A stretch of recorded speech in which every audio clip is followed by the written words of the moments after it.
नमस्कार श्रोते हो, दीपक रेगे कथाकथन चॅनलवर तुम्हा सगळ्यांचं मनापासून स्वागत.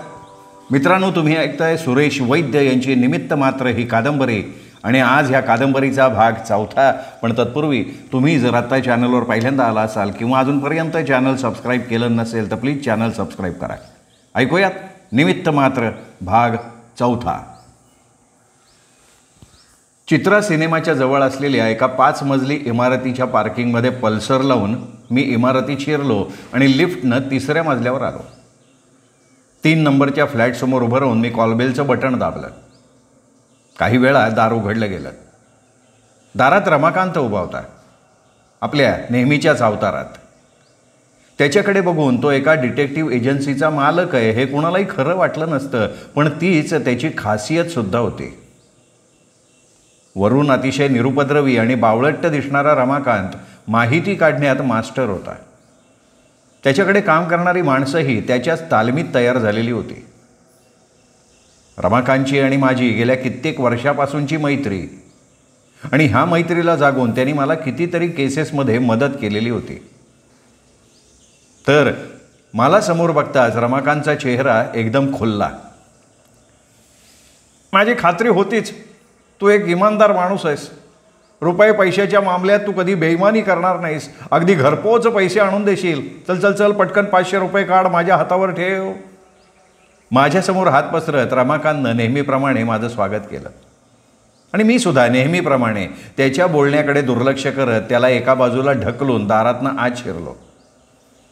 त्याच्या ऑफिस वजा हॉलमधल्या एका खुर्चीत आरामात बसत व्हील्स काढून शिलगावली. तोपर्यंत रमाकांतसुद्धा दार बंद करून माझ्या मागोमाग आला होता. माझ्या समोरच्या खुर्चीत बसत कपाळावर हलक्याशा आठ्या घालत तो म्हणाला, विकी, तू मला 500 रुपये देणार होतास. पॉप गायक रॉजर डिकास्टाचं नाव तू ऐकलंयस का? त्याच्या बोलण्याकडे दुर्लक्ष करत मी विचारलं. नुसतं नाव नाही ऐकलं, मी त्याला पाहिलं सुद्धा, त्याचं गाणंसुद्धा ऐकलं. गिटार काय भन्नाट वाजवतो रे पाठ्या. तरुण पोरं पोरी जाम फिदा आहेत त्याच्यावर. रमाकांत म्हणाला आणि मग एकदम काहीतरी स्ट्राईक झाल्यासारखं माझ्याकडे बारीक नजरेनं बघत त्याने विचारलं, पण तू हे का विचारतोय बाबा? नाही, मला त्याच्याविषयी माहिती हवी रमाकांत, विशेषतः त्याच्या कॅरेक्टरविषयी. कमाल आहे, कमाल आहे. रमाकांत डोळे मोठे करत म्हणाला, रॉजर डिकास्टा एका दिवसात एवढा फेमस झाला का काय? हां, आज जो कोणी येतोय तो रॉजर डिकास्टाचीच माहिती विचारतोय काय? मी एकदम चमकलो. रमाकांतकडे बघत मी विचारलं, माझ्या आधीसुद्धा इथे कोणी आलं होतं? आलं नव्हतं, आली होती. अरे साली एकदम आकाशातली परी वाटत होती. काय दिसायला होती रे, एकदम तुकडा. आपल्या बॉलिवूडमधल्या नट्या तिच्या पुढे झक मारतील अशी फिगर. केस मुलायम, डोळे. कोण होती ती? रमाकांतचं बोलणं मध्येच तोडत मी काहीशा उतावळ्या स्वरात विचारलं, आणि रॉजरबद्दल कसली माहिती हवी होती तिला? नाही, तिने फक्त आपलं नाव सांगितलं, वेदिका. पण कुठे राहते, काय करते त्याबद्दल नाही काही सांगितलं. तिला रॉजरचा पत्ता हवा होता. आल्याबरोबर तिने टेबलावर 500ची एक पत्ती आणि रॉजरचा फोटो ठेवला आणि म्हणाली, मिस्टर रमाकांत, या माणसाचं नाव रॉजर डिकास्टा आहे. मला त्याचा ॲड्रेस हवा आहे. रॉजर ह्याच शहरात आहे याची खात्री आहे मला. तो एक चांगला पॉप सिंगर आणि गिटारिस्ट आहे, त्यामुळे त्याला शोधण्यात तुम्हाला फारसे कष्ट पडणार नाही. हॉटेल्स, क्लब, डिस्कोथेकसारख्या जागी त्याचा शोध घ्या. माझी खात्री आहे अशाच एखाद्या ठिकाणी तो नक्की सापडेल. आता मी तिला तिचं नाव विचारलं, पत्ता विचारला, तर तिने फक्त आपलं नाव सांगितलं आणि रिपोर्ट घ्यायला उद्या येईन असं सांगून गेली निघून. बरं, हा रॉजर सध्या कुठं आहे तुला माहिती आहे? तर माहिती असतं तर एवढ्या सुंदर मुलीला परत उद्या येण्याचे कष्ट मी दिले असते का? वर्षभरापूर्वी मी त्याला 3 स्टार क्लबमध्ये पाहिलं होतं. त्यावेळी तो त्या क्लबमध्ये यायचा, पण आता तो इथे नाही आहे. मी क्लबमध्ये फोन करून चौकशी केली. 6 महिन्यापूर्वी त्याने तिथली नोकरी सोडली असं क्लब मॅनेजरने मला सांगितलं, आणि सध्या तो कुठे आहे याची त्या मॅनेजरला कल्पना नाही. मग त्याचा पत्ता शोधण्यासाठी तू तुझ्या माणसांना कामाला लावला असशीलच? नाही ना, नाही. सध्या माझी सगळी माणसं वेगवेगळ्या केसेसच्या कामात गुंतली आहेत. त्यातला कोणी आला की त्याच्यावर काम सोपवणार. मला वाटतं मी तुझं काम करू शकीन. रॉजरचा पत्ता मला माहिती आहे. काय सांगतोस? Very good very good. Ramakant खुश होत म्हणाला, अरे वा, म्हणजे आजचा दिवस माझ्यासाठी फार चांगला आहे. हातपाय न हलवता बसल्या जागी 500ची कमाई झाली, आणखी 500ची तुझ्याकडनं होणार आहे. असंही वा वा वा, आज माझ्या राशी भविष्यात. हे बघ, तुला रॉजरचा पत्ता हवा असेल तर माझ्याकडचे 500 रुपये विसर आता. त्याचं बोलणं मध्येच तोडत मी म्हणालो, काय विसरू काय विसरू का, अजिबात विसरणार नाही. अरे 500 रुपये काय कमी रक्कम आहे का? माझ्या हक्काच्या झोपेत रात्री 2 वाजता तुम्हाला जागा केलं आहेस. हे बघ, एक वेळ माझ्या कामाच्या पैशावर पाणी सोडीन मी, पण माझ्या झोपेच्या पैशावर विचार कर, नीट विचार कर. एक तर पैसे तरी मिळतील, नाही तर रॉजरचा पत्ता तरी. तू ठरव, तुला तुझा क्लायंट महत्त्वाचा आहे का पैसा महत्त्वाचा आहे? ठीक आहे, सांग बाबा, पत्ता सांग. हां, पण लक्षात ठेवा, माझ्यासारख्या गरिबाचे पैसे बुडवून तू कधी सुखानं नाही जगू शकणार. गरिबाचे हाय लागेल तुला, हाय. चाले तू आणि गरीब. अरे उलट माझ्यासारख्या गरीबाला तू आत्तापर्यंत किती लुटलं आहेस त्याचा हिशोब कर. आणि मी तुला बसल्या जागेवर रॉजरचा पत्ता देतो आहे त्याबद्दल माझे आभार मान. नाहीतर त्याचा पत्ता शोधण्यासाठी तुझ्या माणसाचं 500 रुपयाचं पेट्रोल जळलं असतं. शिवाय पत्ता शोधण्यात त्याचा वेळ गेला असता, तो वेगळा. फालतू बडबड करू नको रे. रमाकांत टेबलावरचं नोटबुक आणि पेन उचलत म्हणाला, चल चल, रॉजरचा पत्ता सांग. अगे, बंगला नंबर 9, 7 रस्ता, पटेल नगर स्कीम. तसं सध्या तो हॉटेल अजंठा पॅलेट्समध्ये प्रोग्रॅम करत असतो. रमाकांतनं पत्ता नोट करून घेतला आणि मग टेबलावरच्या माझ्याच विल्सच्या पाकिटातनं सिगरेट काढली आणि त्यांनी ती शिलगावली. माझ्या डोक्यात रॉजरचा पत्ता विचारणाऱ्या त्या वेदिका नावाच्या तरुणीचे विचार घोळत होते. रॉजरचा पत्ता ती का शोधत होती? त्यासाठी 500 रुपये खर्चून एका डिटेक्टिव्ह एजन्सीची मदत तिने का घेतली? या शहरात ती नवी होती म्हणून, का रॉजरचा ती पत्ता शोधतीये हे कोणाला समजू नये म्हणून? सिगरेटचे कश घेत काही वेळ मी हाच सगळा विचार करत राहिलो आणि मग रमाकांतला विचारलं, त्या वेदिकाने रॉजरचा पत्ता तिला कशासाठी हवा आहे हे सांगितलं नाही? नाही ना, नाही. रमाकांत नकारार्थी मान हलवत म्हणाला, मी आडून तिला त्याबद्दल विचारलं, पण तिने ते जाणीवपूर्वक सांगायचं टाळलं. रमाकांत, मला या वेदिकाचं वागणं जरा संशयास्पद वाटतंय. पहिली गोष्ट, रॉजर हा कोणी सर्वसामान्य व्यक्ती नाही की त्याला एवढ्या मोठ्या शहरात शोधणं तिला अवघड होतं, तिला तुझी मदत घ्यावीशी वाटावी. आणि दुसरं म्हणजे त्याचा शोध कुठे घ्यायचा हे तिने स्वतः तुला सांगितलं आहे. मग तो कुठे सापडेल याची जर तिला कल्पना होती तर हा शोध तिने स्वतः का नाही घेतला? त्यासाठी 500 रुपये खर्चून डिटेक्टिव्ह एजन्सीची मदत घ्यायची तिला काय गरज होती? अरे कदाचित या शहरात ती नवीन असेल, या शहराची तिला नीटची माहिती नसेल. अशक्य आहे. एनिवे, तू एक काम कर, उद्या जेव्हा ते रिपोर्ट घ्यायला येईल तेव्हा तुझ्या एखाद्या माणसाकरवी तिच्या हालचालींवर नजर ठेव, तिच्याविषयी माहिती काढ, ती कोण आहे, काय करते, कुठे राहते वगैरे वगैरे. हां, ठीक आहे. आणि रॉजरविषयी लवकरात लवकर जास्तीत जास्त माहिती मिळव. तसा तो मूळचा गोव्याचा आहे. वर्षभरापूर्वी तो इथे आला होता हे स्वतः रॉजरनी मला सांगितलं आहे. मग गरज पडली तर गोव्यात जाऊन माहिती मिळवण्याचा प्रयत्न कर. गोव्यात तो कुठे आणि काय करत होता हे शोधायचा प्रयत्न कर. जो हुकुम मेरे आका. रमाकांत आपला हात छातीवर आडवा ठेवून मान किंचित झुकवत म्हणाला. मी काहीशा आश्चर्यानं त्याच्याकडे बघितलं, कारण आज त्यांनी कसलीही खळखळ न करता, पैशाची कसलीही मागणी न करता काम करायची तयारी दाखवली होती. नाही तर काम तो नंतर करायचा, आधी हात पसरायचा. बरं चल, मी निघतो. मी खुर्चीतनं उठत म्हणालो. निघ निघ, तुला अडवायची हिंमत माझ्यात थोडीच आहे. असं म्हणत रमाकांत क्षणभर थांबला आणि पुन्हा आपल्या मूळ पदावर येत म्हणाला, ते तेवढं 500 रुपयाचं लक्षात ठेवा. नाही, काय नाही, सवडीने दिले तरी चालतील. चाला, स्वभावाला औषध नाही म्हणतात ना, ते असं. मी काही न बोलता नुसतं त्याच्याकडे बघून दात विचकले आणि बाहेर पडलो. रमाकांतकडनं बाहेर पडल्यावर मी सरळ ऑफिसवर आलो. हाय झरीना, कशी आहेस? केबिनकडे जाताना क्षणभर रिसेप्शनवर थांबून नेहमीप्रमाणे मी तिची चौकशी केली. नाही, मी ठीक आहे, पण तू सकाळपासून कुठे बेपत्ता झाला होतास? का, अय्यरनी काय माझा धोसरा घेतला आहे काय? मी तिला डोळे मिचकावत विचारलं. हे बघ, बॉस येऊन पुन्हा काहीतरी कामाच्या बाबतीत बोलेल. मग तू मी सकाळपासून दिसलो नाही म्हणून कासावीस झालीस का काय? अरे तू काय स्वतःला शाहरुख खान समजतो काय तुझ्यासाठी कासावीस व्हायला? अच्छा, म्हणजे तू शाहरुख खानसाठी कासावीस होतेस का काय? Take care, take care, he is a married man. झरीनानं डोळे मोठे करून माझ्याकडे बघितलं. सॉरी, मी कानाला हात लावत म्हणालो. बरं माझ्यासाठी काही फोन निरोप? नाही, फोन वगैरे नाही, पण एक बडी आसामी तुझी वाट बघत थांबली आहे. बडी आसामी माझ्यासाठी? कोण? मित्तल साहेब. मित्तल साहेब? You mean Naresh Mittal? Yes. कुठे? मी त्यांना गेस्टरूममध्ये बसवलं आहे. ओके. असं म्हणत मी गेस्टरूमकडे वळलो. मग विचार बदलून पुन्हा माझ्या केबिनच्या दिशेनं जात झरीनाला म्हणालो, त्यांना माझ्या केबिनमध्ये पाठव प्लीज. ओके. झरीनानं शिपायाला हाक मारली आणि त्याला तसं सांगितलं. मी माझ्या केबिनमध्ये येऊन नरेश मित्तलची वाट बघायला लागलो. खरं तर नरेश मित्तलना मी ओळखत होतो ते केवळ वर्तमानपत्रात येणाऱ्या त्यांच्या फोटोंवरनं. प्रत्यक्षात त्यांची माझी कधी भेट झालेली नव्हती. म्हणूनच आज नरेश मित्तलसारखा एवढा मोठा उद्योगपती माझी भेट घेण्यासाठी स्वतःहून माझ्या ऑफिसात येतो आहे, माझी वाट बघत थांबतो आहे, ह्याचं खूप आश्चर्य वाटत होतं मला. त्यांचं माझ्याकडे नेमकं काय काम असावं? 5-1 मिनिटात शिपाई नरेश मित्तलना माझ्या केबिनमध्ये सोडून गेला. नरेश मित्तलांचं वय साधारण 50च्या आसपास असावं. बाकी त्यांचं एकूण व्यक्तिमत्व एखाद्या बड्या उद्योगपतीला साजेसं होतं. पूर्ण पांढरे शुभ्र झालेले केस, गुबगुबीत आणि तजेलदार चेहरा, काहीसं स्थूल शरीर आणि त्याच्यावरचा किमती सूट, डोळ्यांवर सोनेरी फ्रेमचा चष्मा. एकूण त्यांचं व्यक्तिमत्व भारदस्त होतं यात शंका नाही. तुम्हीच विक्रम राजे ना?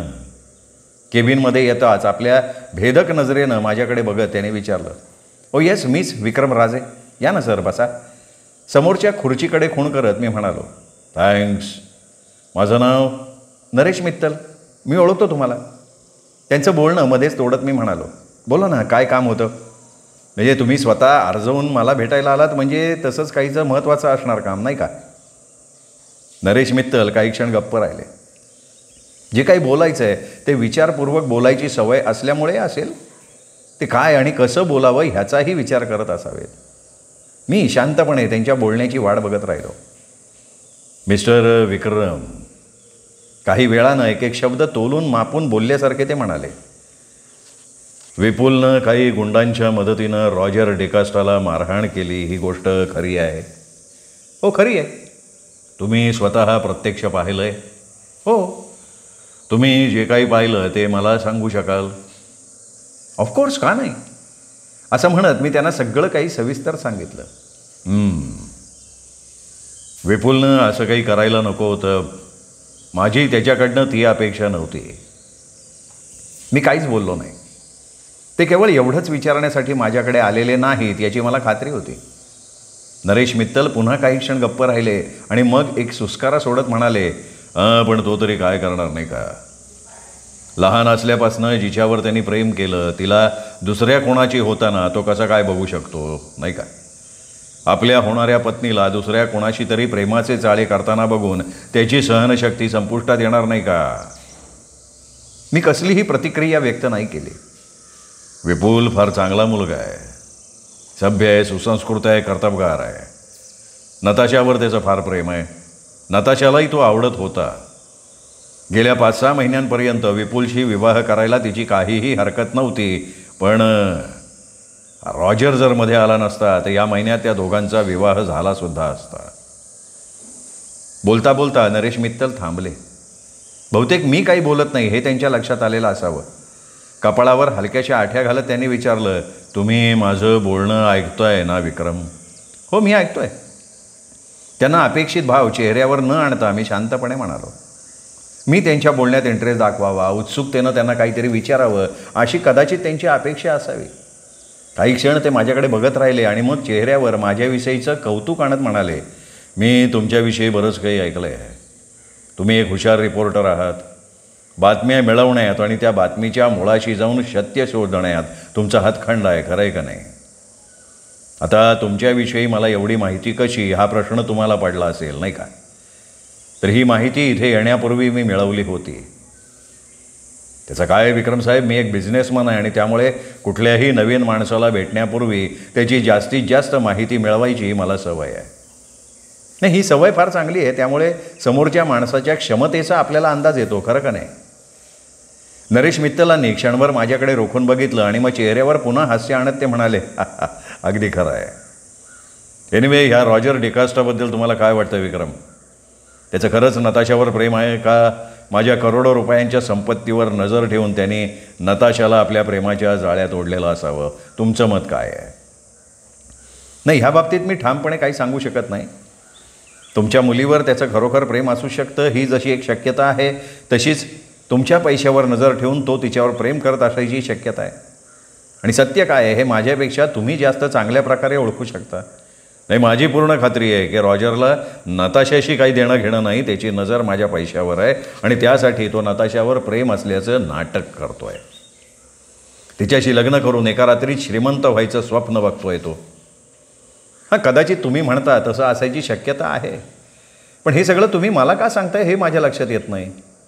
हे सगळं मी तुम्हाला एवढ्यासाठी सांगतोय विक्रम की तुम्ही मला मदत करावी.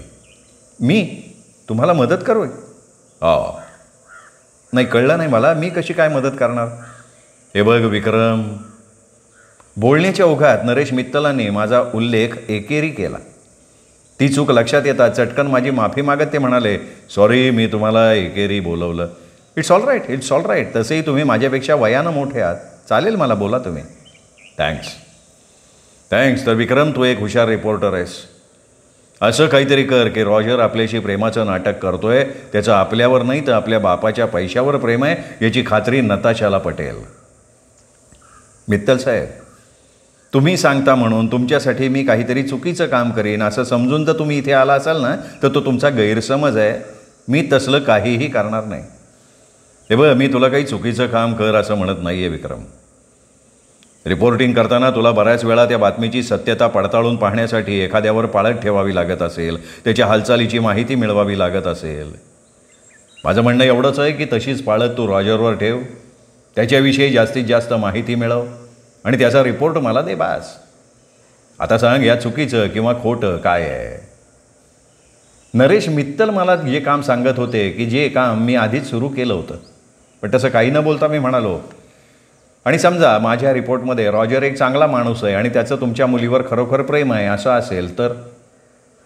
मी असं असेल तर या शब्दांवर जाणीवपूर्वक जोर दिला. नाही, असं होणं शक्यच नाही आहे. माझी पूर्ण खात्री आहे नताशाशी तो केवळ प्रेमाचं नाटक करतोय. कदाचित तुम्हाला वाटत असलेली ही खात्री चुकीची असू शकते. कशी चुकीची असू शकते? शक्यच नाही आहे ते. विपुलनी स्वतः आपल्या डोळ्यांनी रॉजरला दुसऱ्या मुलींबरोबर फ्लर्ट करताना बघितलं आहे. हे विपुलनी पाहिलं आहे ना, तुम्ही स्वतः तर नाही ना? मग विपुल खोटं बोलत नसेल हे कशावरनं? काय बोलावं हे न सुचून मित्तल साहेबांनी अस्वस्थपणे माझ्याकडे बघितलं. विक्रम, तू म्हणतोस त्यात तथ्य असेल सुद्धा, पण रॉजरच्या हेतूबद्दल शंका घेण्यासारखं आणखीन एक कारण आहे. काय कारण? जो माणूस खरं प्रेम करतो तो कधी आपल्या प्रेयसीसमोर हात पसरत नाही, तिच्या पैशावर मौज मजा करत नाही, स्वतःच्या कमाईवर तो समाधानी असतो. म्हणजे रॉजर? मी काहीसं चमकून नरेश मित्तलांच्याकडे बघितलं. ज्या बंगल्यात तो राहतोय त्या बंगला भाड्याचा आहे. ते भाडं नताशा भरती आहे. ज्या कारमधनं तो रुबाबात फिरतोय ती कारसुद्धा नताशानं त्याला घेऊन दिली आहे. इतकंच नाही तर सतत काहीतरी बहाणा करून तो नताशाकडनं पैसे उकळत असतो. आता तूच सांग, जो माणूस आपल्या प्रेयसीच्या पैशावर चैन करतो त्या माणसाचं प्रेम खरं असू शकेल?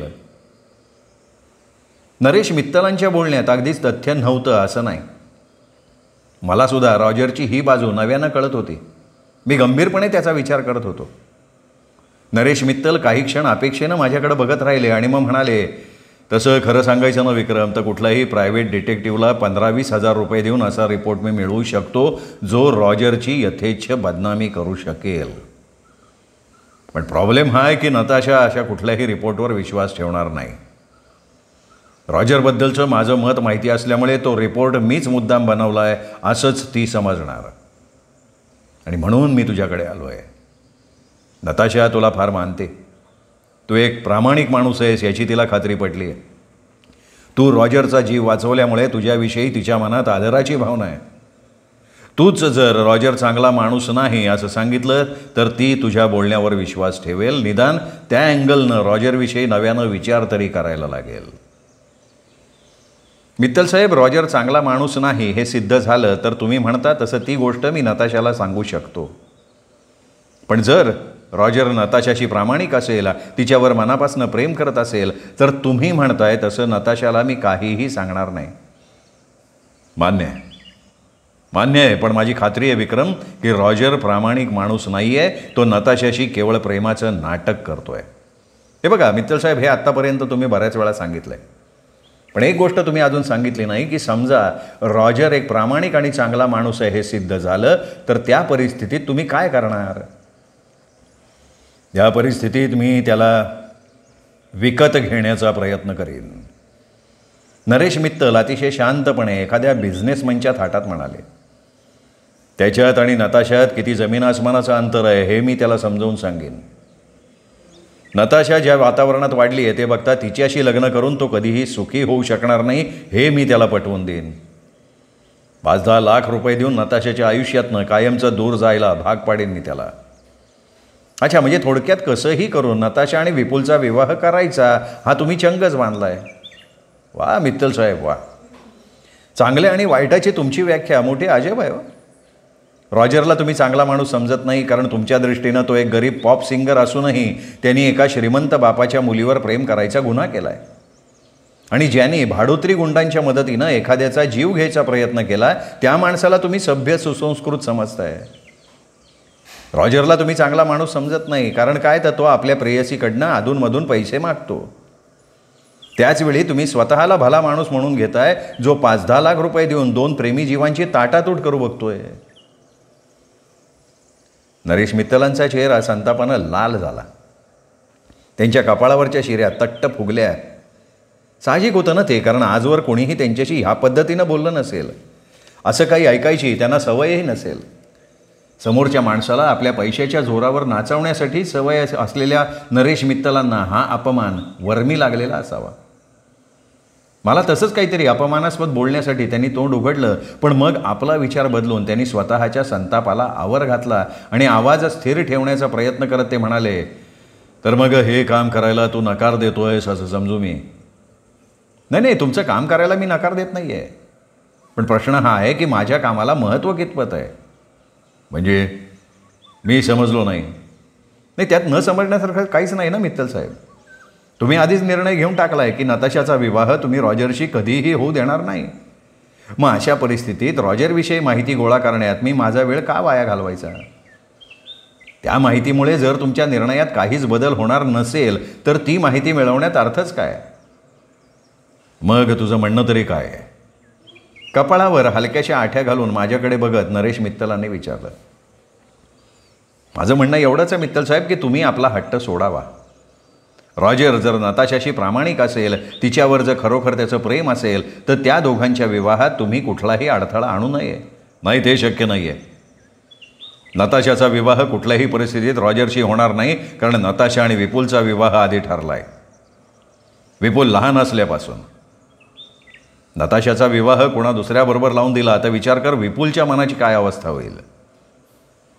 आणि जर तुम्ही आपल्या मुलीची इच्छा आणि तिच्या सुखाचा विचार न करता तिचा विवाह तिच्या मर्जीविरुद्ध केलात तर तिच्या मनाची अवस्था काय होईल ह्याचा कधी विचार केला आहे?